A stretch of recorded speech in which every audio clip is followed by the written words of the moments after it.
춘심이는 어머니를 여의고 아버지 흥섭이와 단둘이 지낸 지 벌써 1년이 되어 가고 있었습니다.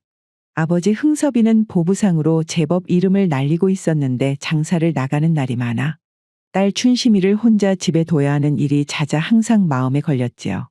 그러던 어느 날 마을로 소문난 매파가 흥섭의 집을 찾아왔습니다. 아이고, 흥섭 씨. 내가 이번에 말이요.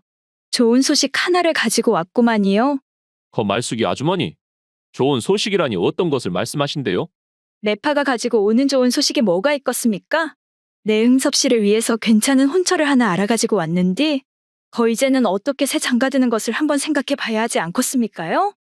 말숙이 아주머니, 제가 춘심이 하나 키우기도 빠듯한 판인데 어떻게 새 장가를 들겠습니까? 아이고, 그럴 줄 알고 내 아주 생활력이 강한 사람으로 알아왔구만이요.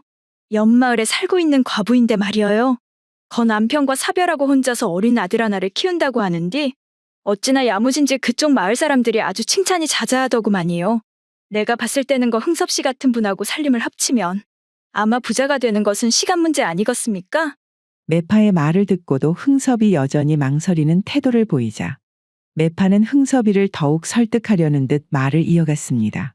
거기다가 흥섭 씨, 이제 춘심이도 곧 시집을 가야 할 텐데 새 장가를 들어서 알뜰살뜰하게 모아 재산을 늘려놓으면 춘심이를 더 좋은 집안으로 보낼 수 있지 않겠습니까? 흥섭이는 매파의 말을 끝까지 듣고는 깊은 생각에 잠겼습니다. 그려 우리 딸 춘심이가 잘 자라고는 있다만 내가 장사를 나갈 때마다 하루 이틀 집을 비우는 것도 아니고 더군다나 매파 아주머니 말대로 그렇게 살림을 잘하는 여자가 집안에 들어오면 나중에 우리 춘심이 시집 갈 때도 좋지 않겠는가? 말숙이 아주머니, 그러면 그분과 한번 자리를 마련해 주시겠습니까? 아이고, 잘 생각하셨구만이요. 그분이 흥섭 씨랑 서로 꼭 맞을 것 같으니 네, 한번 빨리 자리를 마련해 보겠습니다. 그리하여 흥섭이는 며칠 후 매파의 소개로 옆마을 과부 옥자와 만나게 되었습니다. 옥자는 검소한 옷차림의 단정한 여인이었지요. 두 사람의 대화는 순조롭게 이루어졌고 서로의 요구와 가치관이 맞아떨어졌기에 이야기는 빠르게 진행이 되어 결국 둘은 살림을 합치게 되었습니다. 새어머니 옥자는 처음 집안에 들어왔을 때부터 딸 춘심이를 친딸처럼 보살피는 모습을 보였습니다. 아이고 춘심아, 네 머리가 이리 고운 것을 보니 너는 나중에 분명히 좋은 인연이 있을 것 같구나. 정말이에요, 어머니? 그럼 정말이고 말고. 내 평생 이리 좋은 머릿결을 가지고 있는 사람은 본 적이 없는데 참으로 곱구나. 춘심이의 아버지 흥섭이는 그런 화목한 모습을 보며 이제 안심하고 장사에만 집중할 수 있겠다는 생각을 했지요. 하지만 처음 다정한 모습과는 달리 흥섭이 장사를 떠나고 집을 비우자 새어머니 옥자의 태도는 완전히 변했는데요. 얘 춘심아, 나는 우리 아들 덕수도 돌봐야 하니 집안일은 알아서 네가 도맡아 해야 하지 않겠냐. 얼른 청소를 마친 후에 냇가에 가서 빨래도 좀 해오고 말이여. 오늘 아주 할 일이 태산같이 쌓였구나. 옥자는 흥섭이가 일을 나가면 자신은 손가락 하나 까딱하지 않은 채 춘심이에게 모든 일을 맡기고는 자신의 아들에게만 온갖 정성을 쏟았습니다. 춘심이는 어머니가 돌아가신 뒤로 홀로 집안일을 해왔기에 집안일들에 익숙했지만 새 어머니의 냉대와 편애는 그녀의 마음을 서서히 무겁게 만들었지요. 어느 날 흥섭이 며칠 만에 일을 마치고 집으로 돌아와 마당에서 춘심이를 보고는 활짝 웃으며 물었습니다. 춘심아, 새어머니께서는 잘해주시느냐? 어디 불편한 점은 없고? 춘심이는 그 순간 잠시 머뭇거렸습니다. 자신이 구박받고 있다는 사실을 아버지에게 말하면 모처럼 이뤄진 가정의 평화가 깨질지도 모른다는 생각에 그녀는 이를 악물고는 애써 미소를 지으며 대답했지요. 걱정 마세요, 아버지. 어머니께서 너무나 잘해주셔서 저는 그저 감사할 따름이구만요. 그렇단 말이요? 내 이럴 줄 알았으면 조금 더 빨리 새 장가를 드는 건데 괜히 너에게만 집안일을 다 맡기고 고생을 시켰구나. 내 이제 안심하고 일을 하러 다닐 수가 있겠어.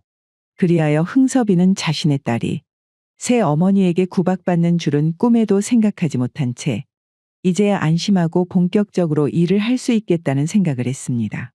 새 어머니가 집에 들어온 지도 어느덧 1년의 시간이 흘렀습니다. 춘심이는 시간이 지남에 따라 아버지가 집을 비우는 날이 많아지면서 새 어머니의 나날이 심해지는 부당한 대우에도 묵묵히 견뎌야 했지요. 그러던 어느 날 아버지 흥섭이는 한양으로 장사길에 오르게 되었는데요. 이번에는 여정이 평소보다 훨씬 길었기에 같은 동네에 사는 진수까지 데리고 가게 되었지요.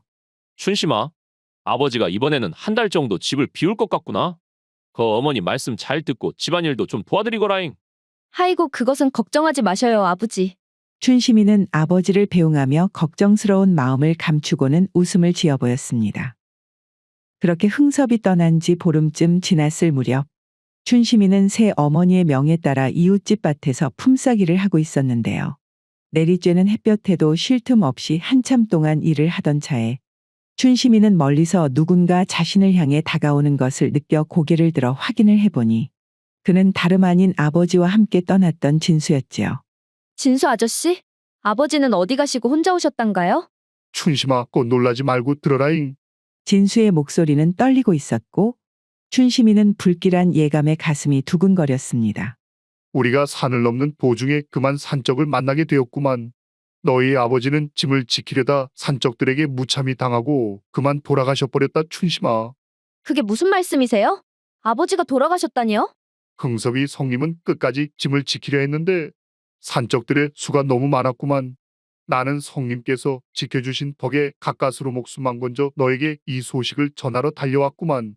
춘심아, 내가 참말로 네한테 면목이 없다. 진수의 말이 끝나자 춘심이는 그 자리에서 주저앉았고 소리 없이 눈물을 흘리더니 곧 소리내어 울기 시작했지요. 워엄에, 뭐시라고요? 아이고, 아버지. 진수는 그런 춘심이의 곁에서 더 이상 위로의 말조차 꺼내지도 못한 채 그녀가 울음을 멈출 때까지 말없이 자리를 지켜줄 뿐이었습니다. 아버지를 잃은 뒤 춘심이의 삶은 더없이 고단해졌습니다. 새 어머니는 이제 흥섭이 없다는 사실에 아무 꺼리낌 없이 춘심이를 부려먹었으며 이웃집 밭일이며 품삯일은 물론이고 일감이 없는 날에는 춘심이를 산으로 보내 나무를 하거나 약초를 캐오라고 시키기도 하였지요. 네가 여기에서 먹고 살려면 이 정도는 해야지. 아버지가 돌아가셨다고 집에 앉아 빈둥거릴 생각은 꿈도 꾸지 않은 것이 좋을 것이다잉. 그러던 어느 늦가을에 찬바람이 매섭던 날, 새어머니는 춘심이를 산으로 보냈지요. 이제 곧 겨울이 되면 땔감이 필요할 테니 오늘은 지게에 나무를 가득 채워 오지 못하면 집으로 돌아올 생각도 하지 말아라잉. 춘심이는 그 말에 무거운 지게를 메고 산으로 올라 추위를 이기며 작은 나뭇가지를 지게에 채워나갔습니다. 하지만 시간이 지남에 따라 바람은 점점 차가워지고 급기야 때 이른 눈보라가 몰아치기 시작했는데요. 차가운 눈발이 춘심이의 얼굴과 손을 매섭게 때렸고 바람은 그녀의 몸을 얼어붙게 만들었지요. 아이고, 이거 큰일이네. 어머니가 지게를 채우지 못하면 집에 돌아오지 말라 했는데. 춘심이는 몸을 웅크르며 손끝의 감각이 점점 사라지는 것을 느끼면서도 한 번 더 나뭇가지를 줍기 위해 손을 내밀었습니다. 그러나 너무 오래 추위에 노출된 그녀의 손은 이미 까맣게 변해가고 있었고 손끝을 움직이려 할 때마다 바늘이 찌르는 듯 고통이 느껴졌습니다. 워엄에, 이것이 큰일인데 손이 움직이지가 않는구만. 아이고, 아버지. 춘심이의 손이 까맣게 변해버린 채로 산에서 집으로 내려오자 새 어머니 옥자는 그것을 보고 마을의 의원을 불렀습니다. 의원은 춘심이의 손을 이리저리 살피며 깊은 한숨을 내쉬었지요. 이것이 동상이 심하게 걸렸습니다. 다행히 제가 처치를 하였기에 손을 잘라내지 않아도 되지만 손의 기능은 이미 다 망가졌습니다요. 그럼 이제 손은 못 쓰는 겁니까요? 약간의 처치를 더하면 감염은 막을 수 있겠지만 평생 손을 움직이기는 어려울 겁니다. 이미 너무 늦어버렸습니다요. 의원이 집을 떠나자마자 새 어머니 옥자는 냉소적인 표정으로 춘심이에게 비꼬듯 말을 건넸습니다. 그래, 이제 손을 쓸 수 없다니. 그럼 일을 못하겠다는 말이네? 일을 못하는 것이면 네가 더 이상 이 집에 있을 이유도 없는 것 아니겠냐, 춘심아? 그게 무슨 말씀이십니까, 어머니? 제발 저를 쫓아내지 말아주세요. 제가 손을 쓸 수 없어도 어떻게든 밥벌이를 할 테니. 어머니, 제발요. 그 말이다, 춘심아. 이제 사람들이 네 손을 보고 불쌍히 여겨 밥은 나눠줄 터이니 밖에서도 굶어 죽을 일은 없을 것이다. 그러니 어찌 보면 이것이 네가 집을 나가기에 가장 좋은 기회일 수도 있구만. 새 어머니는 춘심이의 애원을 듣지도 않은 채 춘심이의 몇 안 되는 옷가지를 보따리에 담아 문 밖에 던져버렸습니다. 여기는 아버지가 물려주신 집인데 절 보고 어디로 가라고 이러십니까, 어머니? 이제 겨울인데 말이어요. 춘심이 집 밖에 내몰린 채로 눈물을 흘리며 애원을 했지만 새 어머니는 매정하게도 문을 걸어 잠그고는 돌아보지 않았지요. 초겨울 차가운 바람이 불어오는 가운데 춘심이는 자신이 전혀 의지할 곳 없는 존재가 되었음을 깨달았습니다. 춘심이는 집에서 쫓겨난 이후로 길바닥에서 떠돌며 살아가야 했습니다. 손을 쓸 수 없으니 밭일이나 허드렛일 같은 일자리를 구할 수도 없었기에 그녀의 하루는 마을을 떠돌며 빌어먹는 것으로 채워졌지요. 그렇게 힘들게 겨우 목숨만을 부지한 채로 춘심이는 어느 날 나주의 마을 외곽을 지나게 되었는데요. 그곳에 마을 끝자락에 있는 부잣집의 담벼락에서 큰 감나무 하나를 보았고 그 감나무 나뭇가지에 주렁주렁 걸려있는 잘 익은 감들이 춘심이의 눈에 들어왔지요. 감이 참으로 예쁘구나. 저 감은 얼마나 달고 맛있을까. 내 이 손만 멀쩡했다면 저 감 하나쯤은 쉽게 딸 수 있었을 텐데. 감나무 아래에서 한참 동안 감을 바라보던 춘심이는 결국 피로와 배고픔에 지쳐 감나무에 몸을 기대어 앉고는 이내 깊은 잠에 빠져들고 말았습니다. 나주에서 과거 시험을 준비하던 선비갑수는 어느 날 저녁 글 공부를 하다 그만 깜빡 잠이 들었지요. 꿈속에서 갑수는 자신이 대문 앞에 있는 것을 발견했는데요. 갑수는 집 담벼락에 심어져 있는 감나무 아래에서 뭔가 인기척을 느끼고는 조심스레 발걸음을 감나무로 옮겼습니다. 어메 누구십니까? 감나무 아래에는 하얀 옷을 입은 여인이 긴 머리카락을 가지런히 늘어뜨리고는 갑수를 보며 미소를 짓고 있었는데 그 모습이 흡사 선녀와 같았지요. 당신은? 누구신데 이곳에 계신 겁니까? 그녀는 갑수가 재차 물었음에도 아무런 대꾸도 하지 않은 채 그저 미소를 지어 보였으며 그 미소에 이끌린 갑수가 손을 뻗어 그녀에게 다가가려 했지만 그 순간 그녀는 안개처럼 스르륵 사라져 버렸지요. 이후 갑수는 꿈에서 깨어난 뒤에도 집 담벼락의 감나무와 선녀의 모습이 너무나도 생생했기에 마음이 좀처럼 진정되지 않았습니다. 이게 단순한 꿈이었단 말인가? 아니면 정말 무언가 하늘에 계시란 말인가? 내 확인을 한번 해봐야겠구만. 감나무 아래에 정말 무언가 있을지도 모르니 말이오. 갑수는 꿈의 여운에 이끌리듯 대문 밖으로 나와 감나무 아래로 조심스레 걸어갔습니다. 그리고 놀랍게도 감나무 아래에서는 꿈에서 본 그대로 어느 여인이 웅크리고 앉아있는 것을 발견할 수 있었는데요. 과연 누가 그곳에 있는 것인지 확인하기 위해 갑수가 조심스레 다가가 얼굴을 확인하는 순간 갑수는 깜짝 놀라 자신도 모르게 외마디 비명을 질렀지요. 오메, 이분은?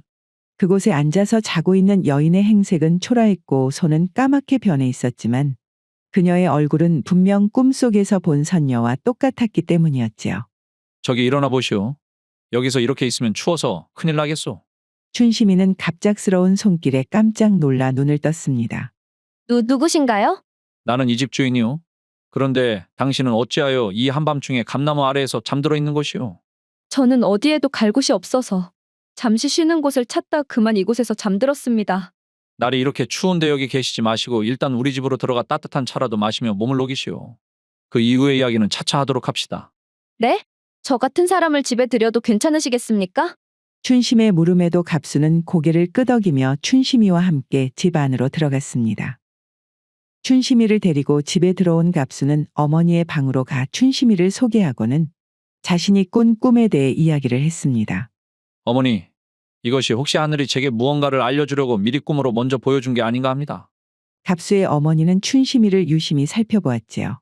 그녀의 초라한 옷차림에 더해 손은 불편해 보였지만 눈빛은 너무나 맑았기에 뭔가 예사롭지 않다는 생각이 들었습니다.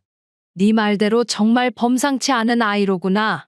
이 아이가 하늘에서 너를 돕기 위해 내려온 인연일지 아닐지는 모르겠지만 마침 우리 집에 심부름을 해줄 하인이 필요하니 한번 이 아이를 곁에 두어보자꾸나.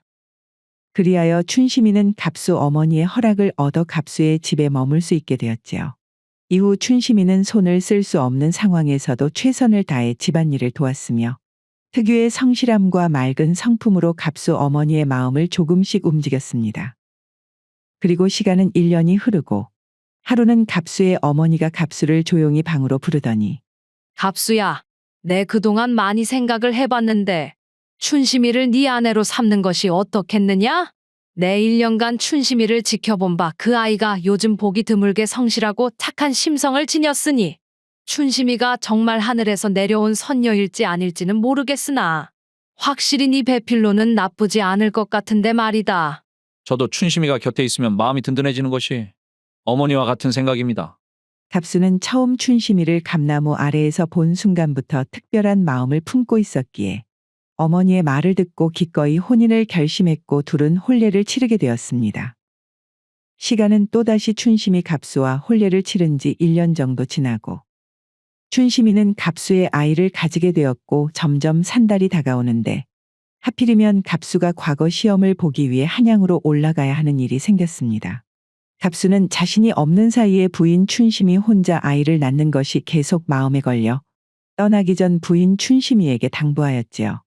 거 부인 내가 한양으로 간 사이에 무슨 일이 생기면 꼭 머슴 봉섭이를 통해서 기별을 보내주시오. 서방님 걱정하지 마세요. 어머님께서 무슨 일이 있더라도 제 옆에 계실 것이니 서방님은 시험 공부에만 집중하시고 부디 건강히 돌아오세요. 그렇게 갑수는 한양으로 과거 시험을 위해 떠나게 되었고 춘심이는 갑수의 무사귀환을 빌었습니다. 그리고 갑수가 한양으로 떠난 지 얼마 지나지 않아 춘심이는 건강한 아들을 낳게 되었는데요. 춘심이는 아들을 낳자 바로 시어머니께 갑수에게 보낼 편지를 써달라 부탁을 하였지요. 서방님, 우리에게 건강한 아들이 태어났습니다. 저는 무사히 아들을 낳았고 이름은 경수라고 지었습니다. 아이는 저와는 달리 튼튼하고 건강하니 부디 걱정하지 마시고 과거 공부에만 전념해 주시기 바랍니다. 아이고 아가. 그래 이 정도면 우리 갑수가 이제 안심하고 과거 공부에만 집중을 할 수 있겠구나. 시어머니께서 편지를 써주자 춘심이는 곧바로 머슴 봉섭이를 불러 한양에 있는 갑수에게 전달해 달라고 부탁을 하였지요. 다음 날 똥이 트자마자 봉섭이는 춘심이가 건넨 편지를 가지고 나주에서 한양까지 먼 길을 떠났습니다. 봉섭이 한양으로 가는 와중에 하루는 한 민가에 들러 하룻밤 묵고 가는 일이 생겼는데요. 그곳은 한 중년 과부가 아들과 살고 있는 집이었고 그 과부는 봉섭이 마음에 들었는지 술상까지 차려주며 봉섭이를 대접했습니다. 아이고, 거 저녁을 차려주신 지도 얼마 되지 않았는데 이렇게 술까지 다 대접을 해주시고 제가 어떻게 감사를 드려야 할지 모르겠습니다요. 허허. 그렇게 고마우면 보답을 하는 방법은 여러 가지가 있지 않겠습니까? 그나저나 먼 길을 떠나시는 것 같은데 무슨 일로 가시는 겁니까요? 저는 한양까지 가는 길이구만요. 우리 갑수 도련님께 편지를 전해드리러 말이어요. 도련님의 부인 춘심아 씨께서 이번에 아들을 낳으셨는데 얼른 도련님께 그 기쁜 소식을 전해드리러 가는 길입니다요. 순간 이야기를 듣고 있던 과부의 얼굴은 굳어졌지만 곧 미소를 지으며 봉섭이에게 재차 물었습니다. 춘심아 씨요? 그분이 어떤 분이시길래 아이를 낳은 일로 이렇게 한양까지 가시는 거랍니까요? 우리 춘심아 씨께서 2년 전쯤에 갑자기 우리 마님 댁으로 들어오신 분이신데 어디에서 무슨 일이 있으셨는지 손을 못 움직이시기는 하지만 외모로는 세상에서 제일 아름다운 분이십니다요. 성품도 아주 선녀같이 고우시고 도련님과 참말로 잘 어울리는 분이시란께요. 하하이고. 그러면 내일도 일찍 길을 떠나셔야 할 분을 제가 너무 오래 붙잡아 뒀구만요. 얼른 편히 잠자리에 드시지요. 그랬습니다. 봉섭이 하룻밤 머무르기 위해 들른 집은 바로 하필이면 춘심이의 새 어머니였던 옥자의 집이었던 것이었습니다. 옥자는 자신이 쫓아내었던 춘심이가 부잣집 남자와 혼인하여 잘 살고 있다는 사실에 질투와 분노가 치밀어 올랐지요. 내가 쫓은 그 계집이 이렇게 잘 살고 있다니 내 어디 이대로 둘 성시푸냐. 그리하여 옥자는 봉섭이 잠에 빠진 뒤 몰래 그의 짐을 뒤져 편지를 찾아내 그것을 가져가 편지지의 글씨체를 흉내내어 가짜 편지를 쓴 후에 다시 봉섭이의 짐 안에 넣어두었습니다. 그리고 다음 날이 되자 옥자는 마치 아무 일도 없다는 듯 길을 떠나는 봉섭이를 배웅했지요. 내 여태 많은 집에서 묵어보았지만 어제만큼 잘 대접받은 적은 없었구만요. 참말로 감사했습니다요. 그렇게 고마우면 내려오는 길에 꼭 좀 다시 들러주시오. 네, 그때는 느긋하게 술도 같이 마시고 다른 재미도 좀 봐보고 하십시다. 봉섭이는 그녀의 호의를 고맙게 여기고는 고개를 숙이고 다시 한양길에 올랐습니다. 봉섭이 긴 여정을 마치고 마침내 한양에 도착한 후 갑수가 머무르고 있는 하숙집에 도착하자 갑수는 봉섭이를 반갑게 맞았지요. 먼 길 오느라 참으로 고생이 많았구나 봉섭아. 아이고 고생은 무슨 고생이랍니까 도련님. 그나저나 마님께서 도련님께 편지를 써서 보내셨습니다. 얼른 한번 확인해 보시지요. 갑수는 편지를 받아들고는 미소 지으며 봉투 안을 열었습니다. 그러나 편지를 읽어 내려가던 그의 표정은 점점 굳어지더니 편지를 들고 있는 손은 떨리기 시작하였지요. 편지의 내용인 즉슨 며느리가 아들을 낳는다는 것이 팔도 못 쓰는 흉측한 아이를 낳아 우리 가문에 먹칠을 하게 생겼구나. 내 당장의 며느리와 아이를 쫓아버리려고 하니 부디 이 애미를 이해해다오. 이것이 도대체 무슨 일이란 말인가? 충격적인 내용의 편지를 보고 마음이 급해진 갑수는 곧바로 책상에 앉아 답장을 쓰기 시작했습니다.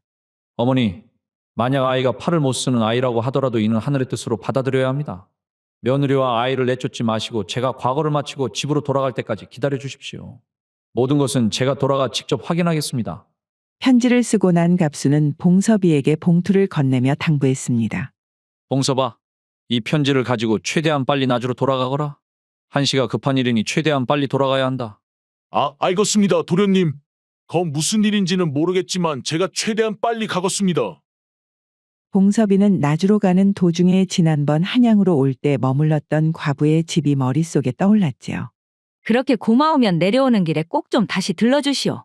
네, 그때는 느긋하게 술도 같이 마시고 다른 재미도 좀 봐보고 하십시다. 그리하여 봉섭이 다시 그 과부 옥자의 집에 들르니 이번에도 역시 그녀는 봉섭이를 환대하며 술상을 차려주었지요. 하이고 참말로 다시 찾아주셨구만요. 그나저나 이번에는 또 어디로 가시는 길입니까? 이번에는 나주로 가는 길입니다. 도련님께 편지를 전해주었는데 무슨 일이 있었던 건지 저에게 바로 답장을 써주시고는 최대한 빨리 나주로 가 전해달라고 하시더라고요. 옥자는 그 말을 듣자마자 속으로 흡족한 미소를 지었습니다.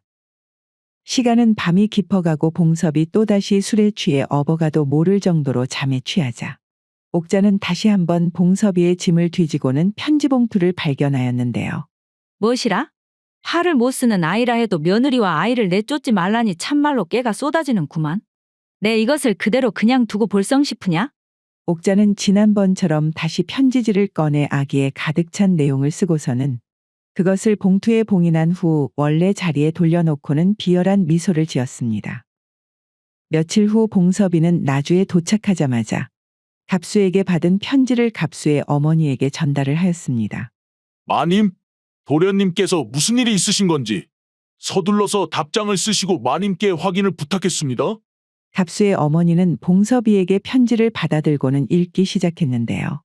편지의 내용을 읽어 내려갈수록 그녀의 얼굴은 점점 굳어가기 시작했지요.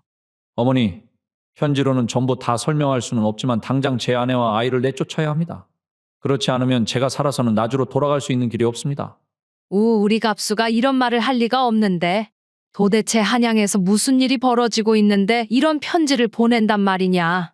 혹시 이 편지가 사실이라면 지금 우리 갑수 목숨이 위험하다는 것인데. 갑수의 어머니는 편지가 어딘가 이상하다는 생각은 들었지만 아들의 목숨이 위험하다는 상황에 그녀의 마음속은 두려움으로 가득 찼고 더 이상 냉철한 판단을 내릴 수가 없었지요. 그리하여 그녀는 안방으로 조용히 며느리 춘심이를 부르고는 떨리는 목소리로 말을 했습니다. 아가, 말이다. 이런 말을 하는 것이 참으로 갑작스러울 거라는 것을 알지만서도 너가 경수랑 같이 이 집을 좀 나가줘야겠구나. 어머님 지금 그게 무슨 말씀이세요? 갑자기 집을 나가달라뇨. 춘심이 깜짝 놀라 묻자 갑수의 어머니는 춘심이에게 갑수가 보낸 편지를 보여주며 말을 이어갔습니다. 지금 갑수가 내 무슨 사정인지는 모르겠다만 너를 집에서 내보내지 않으면 목숨이 위험할 수 있다고 직접 편지를 써보냈구나. 나도 도대체 이게 무슨 사정인지 믿기는 어렵지만 그렇다고 갑수의 목숨이 위험하다는데 어쩔 수가 없지 않겠니? 그리고 그녀는 춘심이에게 돈꾸러미를 꺼내며 말을 이어갔지요. 이 돈이면 올 겨울을 넘기는 것은 충분할 것이다. 이 결정을 내리는 나도 쉽지는 않았으니 너가 이해를 좀 해주기를 바라마. 춘심이는 도대체 무슨 상황인지 알 수 없었지만 남편 갑수의 목숨이 위험하다는데 계속해서 집에 있을 수 없는 노릇이라 그저 고개를 끄덕이며 시어머니를 바라보았습니다. 어머님, 갈 곳 없는 저를 그동안 돌봐주셔서 정말 감사합니다. 제가 이렇게 집에 나가게 되었지만 어머님에게 받았던 은혜는 결코 잊지 않겠습니다. 그리고 서방님께서 무사히 돌아오시기만을 바라겠습니다. 그리하여 춘심이는 겨울 바람 속에서 어린 아들을 품에 안고 대문 밖으로 나가 한참 동안 집을 바라보고는 꾸벅 인사를 한 뒤 발걸음을 옮겼습니다. 춘심이는 다시 길을 나섰습니다. 그녀는 남편 갑수와의 행복했던 나날들을 뒤로하고 이제는 아이를 품에 안은 채 정처 없이 떠나야 하는 신세가 되었지요. 그렇게 나주를 떠난 지 보름쯤 흐르고 춘심이가 충청도 온양의 어느 골짜기에 다다랐을 때 그녀는 그곳에서 예상치 못한 기이한 광경을 마주하게 되었는데요. 초겨울에 들어섰음에도 불구하고 골짜기 한가운데 작은 무릉덩이가 얼어있기는커녕 김이 모락모락 피어오르며 따뜻한 기운을 뿜어내고 있었지요. 세상에나, 이 추운 겨울에 물 웅덩이에서 따뜻한 김이 올라오다니. 내 생전 이런 것은 들어보지도 못했는데. 춘심이 가던 발길을 멈추고 신기한 광경의 넋을 잃고 한참 무릉덩이를 바라보고 있던 순간 그녀의 지친 팔의 힘이 점차 풀리며 그만 아이가 그녀의 품에서 미끄러져 나와 웅덩이에 빠지고 말았습니다. 웜에, 경수야. 춘심이는 쏘스라치게 놀라 아이를 구해야 한다는 일념으로 주저하지 않고 몸을 무릉덩이 속으로 던졌습니다. 그리고 그녀가 물 웅덩이 안에서 아이를 안은 순간 춘심이는 자신에게서 일어나는 이상한 변화를 감지했는데요. 동상으로 검게 변했던 손에 피부가 따뜻한 물이 스며들면서 피부색이 원래대로 돌아오더니 손가락 역시 굳었던 관절이 풀어지듯 부드럽게 움직이기 시작했습니다. 이것이 도대체 어떻게 된 일이란 말인가.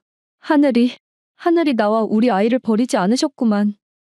온양의 뜨거운 연못에서 기적을 경험한 춘심이는 이제 아이와 함께 살아갈 수 있는 새로운 희망을 안고 다시 길을 떠났습니다. 그리고 며칠간의 방랑 끝에 춘심이는 어느 작은 마을의 외곽에서 허름한 주막 하나를 발견하고는 그곳으로 들어갔지요. 누구시오? 이 근방에서는 못 보던 얼굴인데. 죄송합니다만 주인마님. 제가 길을 걷다 이곳을 발견하였는데 혹시 일손이 필요하면 저에게 일거리를 주실 수 있으십니까요? 제가 아이와 함께 살 곳이 필요하니 잠시만이라도 좋습니다. 주모는 춘심이를 보며 잠시 망설였지만 춘심이의 눈빛 속에서 간절함을 느끼고는 고개를 끄덕이며 말을 했습니다. 사실 일손이 부족하기는 하는데 어디 일을 제대로 할 수 있을지 모르겠구만. 주인마님, 제가 손이 불편했던 시절에도 할 수 있는 것은 모두 해냈구만요. 청소든 요리든 심부름이든 뭐든 할 수 있는 것은 할 테니 일단 한번 시켜만 주시면 안 되겠습니까? 그렇게까지 말하신다면요. 그럼 마침 남은 방이 있으니 그곳에서 지내면서 한번 며칠 동안 일을 해보시구랴. 하이고 주인마님, 참말로 이 은혜를 잊지 않겠습니다. 그리하여 그날부터 춘심이는 주막에서 일을 하기 시작했습니다. 춘심이는 워낙에 간절했기에 손을 쉬지 않으며 성실하게 일을 했고 시간이 지날수록 주모와 손님들에게도 인정을 받아 다행히 주막에서 새로운 삶을 시작할 수 있었지요. 한양에서 과거 시험을 본 갑수는 보기 좋게 낙방을 하였습니다. 평소 그의 실력이라면 충분히 과거 급제를 하고도 남았겠지만 고향에서 보내온 어머니의 이상한 편지가 그의 마음을 어지럽혔기 때문이었지요. 그리하여 그는 과거 시험이 끝나자마자 한시도 지체하지 않고 발걸음을 나주로 옮겼습니다. 어머니, 춘심이와 우리 아들은 어디 있습니까? 갑수야, 그것이 이제 와서 무슨 소리냐? 너가 직접 쓴 편지에 아내와 아이를 내쫓으라고 하지 않았느냐? 어머니 그것이 지금 무슨 말씀이십니까? 세상에 자기 아내와 자식을 내쫓는 사람이 어디 있다고. 제가 그런 편지를 썼다는 겁니까? 그것보다 어머니께서 저에게 손을 쓰지 못하는 흉측한 아이가 태어났으니 가문의 수치라면 내쫓아야 한다고 편지를 보내지 않았습니까? 그게 무슨 소리냐, 갑수야. 내 분명히 너에게 그저 아이가 잘 태어났으니 과거 시험 준비를 잘하라고 보냈을 뿐인데 이게 도대체 무슨 영문인지 모르겠구나. 어머니 누가 어떤 마음으로 그랬는지는 모르겠으나 중간에 편지가 의도적으로 바뀐 것 같습니다. 혹시 춘심이가 어디로 간지 알고 계십니까? 아이고 갑수야. 내 분명 그 편지가 이상하다고는 생각을 하기는 했는데 이제 어쩌면 좋으냐 갑수야. 내 춘심이와 우리 손주가 어디로 갔는지 알 길이 없으니 말이야. 어머니 안 되겠습니다. 내 이럴 게 아니라 직접 춘심이를 찾아 나서야겠습니다요. 제가 반드시 찾아서 데리고 올 테니 어머니께서는 이게 도대체 어찌 된 일인지 알아봐 주셔요. 갑수는 춘심이와 아이를 찾기 위해 아무 단서도 없는 상태에서 길을 나서기로 했습니다. 그리고 이 마을 저 마을을 거치며 마을 사람들에게 묻고 또 물었지만 누구도 춘심이의 행방을 알지 못했지요. 그렇게 아무 소득 없이 무려 5년의 세월이 흐르고 쉬지 않고 전국을 떠돌며 부인을 찾아 헤매느라 거짓골이 된 갑수는 하루는 배고픔과 지친 몸을 달래기 위해 어느 외딴 주막에 들러 자리를 잡았습니다. 그리고 그곳에서 주막 안을 찬찬히 둘러보던 갑수는 깜짝 놀라고 말았는데요. 주막에서 일을 하던 여인이 자신의 부인 춘심이와 너무나 똑같이 생겼기 때문이었지요. 참으로 이상한 일이구나. 분명 저 여인은 우리 부인과 얼굴뿐만 아니라 행동하는 것도 똑같은데 말이야. 그런데도 손이 저리 멀쩡한 것을 보니 세상에 이렇게 닮은 사람이 존재할 줄이야.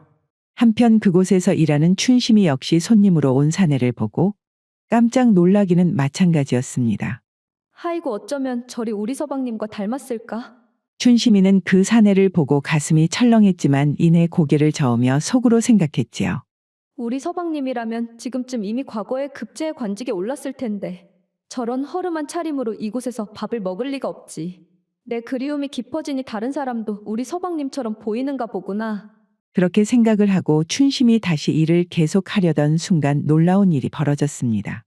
주막 안에서 뛰어놀던 춘심이의 아들 경수가 생전 처음 본 갑수에게 달려가더니 아버지, 어째 이제야 오셨습니까요? 하고 갑수의 품에 안기는 것이 아니겠어요? 그제서야 상황 파악이 된 갑수는 자리에서 벌떡 일어나 춘심이에게 다가갔습니다. 춘심이?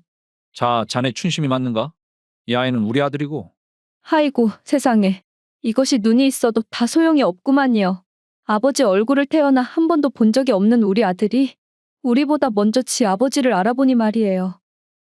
춘심이의 얼굴에는 눈물이 가득했지만 입가에는 미소가 번지고 있었습니다. 그녀의 말에 갑수도 눈시울을 붉히고 춘심이와 자신의 아들을 번갈아 바라보았지요.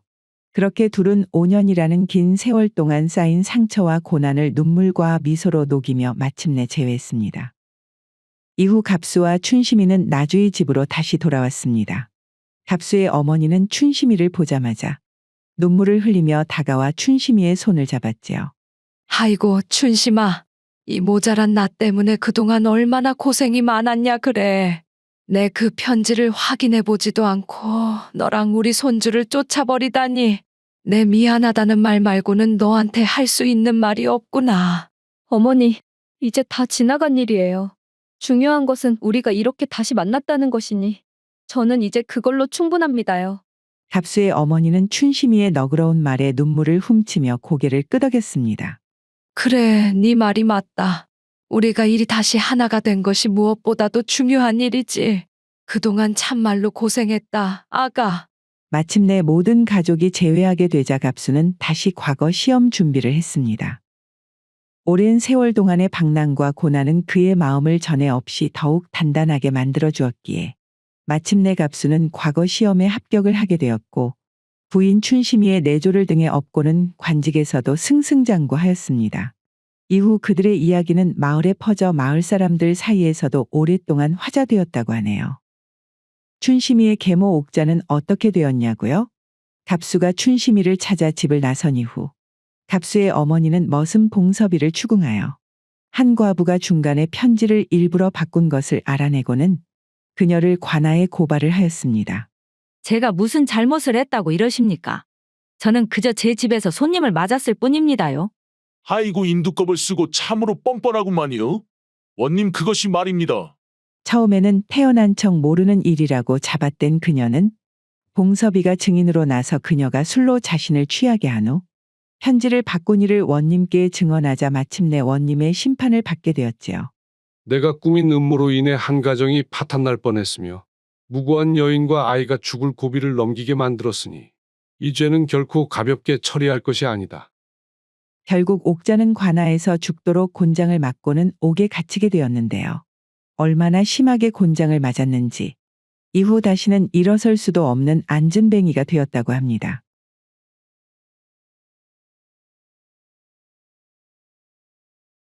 오늘의 고전여행 이야기는 이것으로 마치겠습니다. 오늘도 부족하지만 긴 영상 봐주신 여러분들께 감사드리며 항상 가정의 평안이 깃들기를 바라겠습니다. 그럼 저는 다음 영상으로 다시 찾아뵙겠습니다. 감사합니다.